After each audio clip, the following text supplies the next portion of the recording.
Hi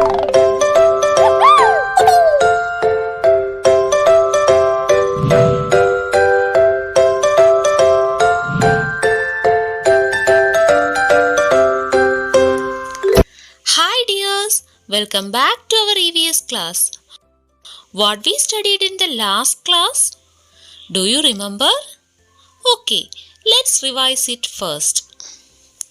What are the three states of water? Yes, water, water vapor and ice. Then we studied the changing states of water in detail, right? Water changes to form water vapor by heating, and by cooling this water vapor changes to form water again.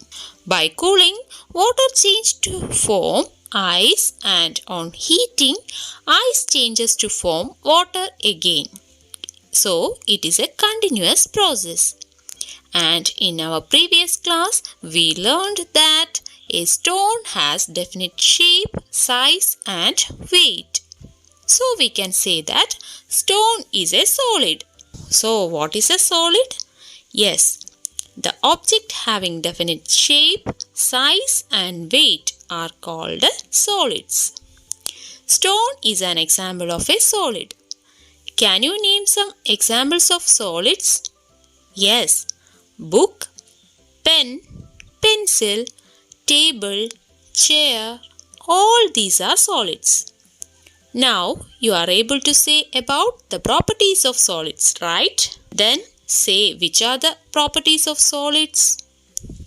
Yes, very good. Solids have a definite size and shape, and they have weight. Okay children, is it clear to you? Next we will discuss about liquids. We all know that water is a liquid. Why water is said to be a liquid? Yes, because water flows, right? Then tell me, what is a liquid?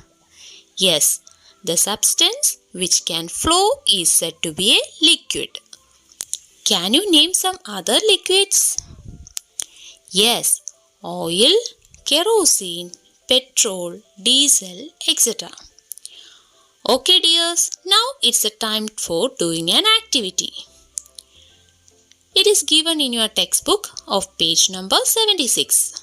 A table is given here. This table shows the similarities and differences between solids and liquids. Now say dears, what are the similarities of solids and liquids? Yes, both solids and liquids have weight. Then any other point? Yes, they need space to occupy. So, these two are the similarities of solids and liquids. Next, we have to discuss about the differences between solids and liquids. First one, solids have definite shape and size. Liquids does not have definite shape and size, but they takes the shape of the vessel in which it is contained. What is the next point? Yes, liquids have the capacity to flow, but solids cannot flow. So these two are the differences of solids and liquids. Dear children, is it clear to you? Okay, shall we move to the next topic? Now we will study about the features of air. Already we discussed about the two forms of objects, right? Objects is otherwise called as matter. Once again, which are the two forms of matter we studied? Yes, solids and liquids. So now we are going to study about the third form of object, that is called gaseous form. So air is an example for gaseous form of matter. In your textbook of page number 76, we can see three children, right? And what they were doing? Yes, they are making a balloon boat. Which are the things needed for doing this activity? Yes, a soap case or a foam sheet, colored chart paper, balloon, a ballpoint pen, flexible straw, a ruler, knife, scissors, rubber band, lighter, and a glue gun. See how can we do this activity?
Yes, this is our balloon boat.